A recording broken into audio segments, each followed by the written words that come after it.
Hi friends, welcome back to my channel Rakshita vlogs.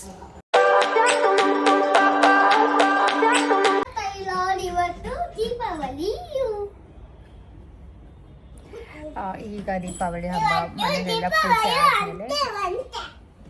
ಆದಮೇಲೆ ಇವಾಗ ready ಆಗಿದ್ದೀನಿ. ಮಮ್ಮಿ ಮನೇಲಿ ಹಬ್ಬ ಇದೆ, ಹಾಗಾಗಿ ಇವಾಗ ಮಮ್ಮಿ ಮನೆಗೆ ಹೋಗಬೇಕು. ಈ ಸತಿ ನಾನು ದೀಪ ಎಲ್ಲ ಶಾಪಿಂಗ್ ಮಾಡೋಕ್ಕೆ ಹೋಗಿರಲಿಲ್ಲ. ಸರಿ ಅಂದ್ಬಿಟ್ಟು ಝೆಪ್ಟೋದಲ್ಲೇ ತೊಗೊಳ್ಳೋಣ ಅಂತ ಆರ್ಡರ್ ಮಾಡಿದ್ವಿ. ಸೊ ತುಂಬ ಚೆನ್ನಾಗೇ ಬಂದಿತ್ತು. ನನಗೆ ಈಚೆ ಹಚ್ಚೋದಕ್ಕೂ ಬೇಕಾಗಿತ್ತು. ನಾನು ಒಂದು 15 ಡೇಸ್ ಮುಂಚೆ ಪ್ಲ್ಯಾನ್ ಮಾಡಿದ್ರೂ ನನಗೆ ಹೋಗೋಕ್ಕಾಗಲಿಲ್ಲ. ಬಟ್ ಚೆನ್ನಾಗೇ ಬಂದಿತ್ತು ದೀಪ. ಇದನ್ನು ಈಚೆ ಇಡೋದಕ್ಕೆ ಅಂತ ಅಂದ್ಕೊಂಡ್ವಿ. ಮಣ್ಣಿನ ದೀಪನೂ ಹಚ್ಚಿರ್ತೀವಿ, ನಮ್ಮ ಮನೆಯಲ್ಲಿ ಡೈರೆಕ್ಟ್ ಗಾಳಿ ಬರೋದ್ರಿಂದ ಉರಿಯಲ್ಲ, ಹಾಗಾಗಿ ಈ ಥರ ಪ್ರಿಫರ್ ಮಾಡ್ತೀವಿ. ಮತ್ತು ಪಟಾಕಿನೂ ಅಷ್ಟೇ. ಲಾಸ್ಟ್ ಇಯರ್ದೇ ತುಂಬ ಇತ್ತು.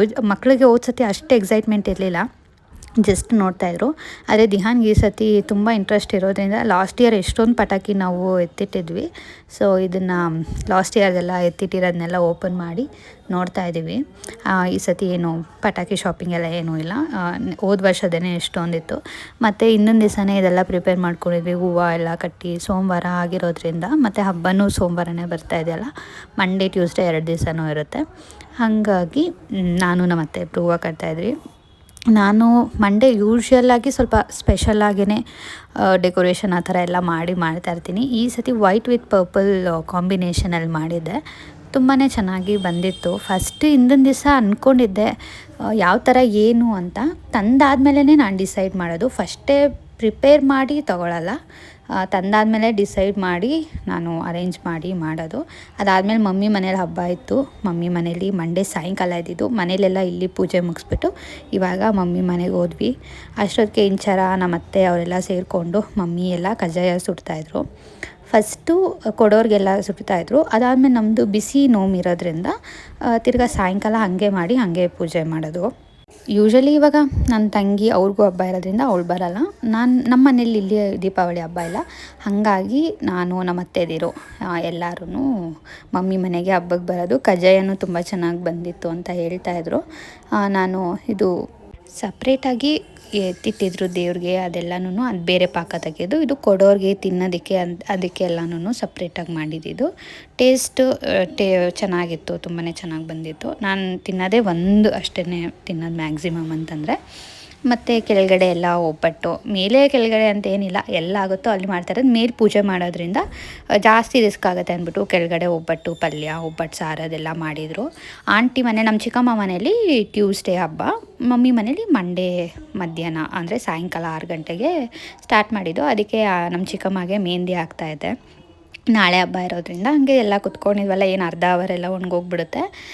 ನಮ್ಮ ಚಿಕ್ಕಮ್ಮಗೆ ನಾನು ಹಾಕೋದು ಇಷ್ಟ ಆಗುತ್ತೆ, ಹಂಗೆ ಹಾಕ್ತೆ. ಒಂದು ಡಿಸೈನ್ ನೋಡಿಕೊಂಡು ಹಾಕ್ತೀನಿ, ನನಗೆ ಯಾವ ಡಿಸೈನ್ ಬರುತ್ತೋ ಹೆಂಗೋ ಆ ಥರ ಹಾಕ್ತಾಯಿರ್ತೀನಿ. ಆದಮೇಲೆ ಎಲ್ಲ ಹಾಕಿಸ್ಕೊಂಡು ಸಾಯಂಕಾಲ ಮಮ್ಮಿ ಪೂಜೆ ಸ್ಟಾರ್ಟ್ ಮಾಡಿದ್ರು.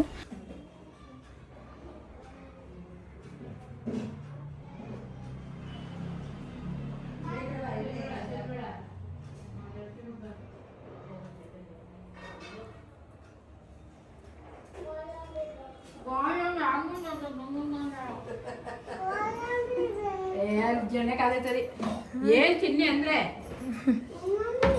ಇನ್ನೊಂದು ಗೋಡಂಬಿ ಕೊಡ್ತೀನಿ. ನೀನ್ ಯಾಕೆ ತಿನ್ನಿಲ್ಲ?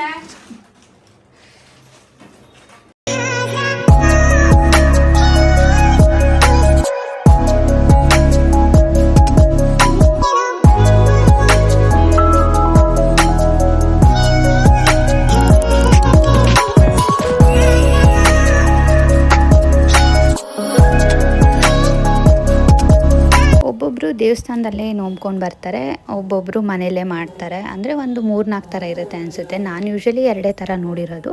ಮಮ್ಮಿ ಮನೇಲಿ ಹೆಂಗೆ ಅಂದರೆ ತುಂಬಿದ ಬಿಂಗೆ ಮೇಲೆ ಇಟ್ಬಿಟ್ಟು ಕಜ್ಜಾಯ ಮತ್ತು ಅಡಿಕೆ ಅದೆಲ್ಲ ಇಟ್ಬಿಟ್ಟು ಮಾಡೋದು.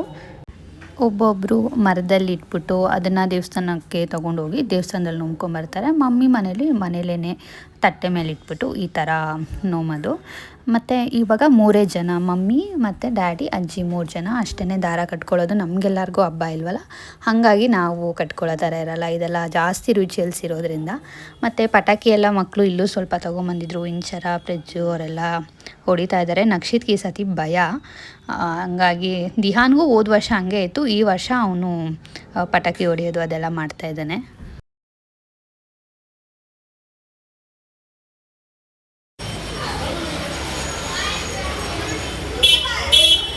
ಏನಾಗಲ್ಲ, ಅಲ್ಲೇ ದಮ್ಮನಲ್ಲ ಅದು ಅಂತಿತ್ತು ಮಮ್ಮ ಒಂದೊಂದು ಸತಿ ಅದು.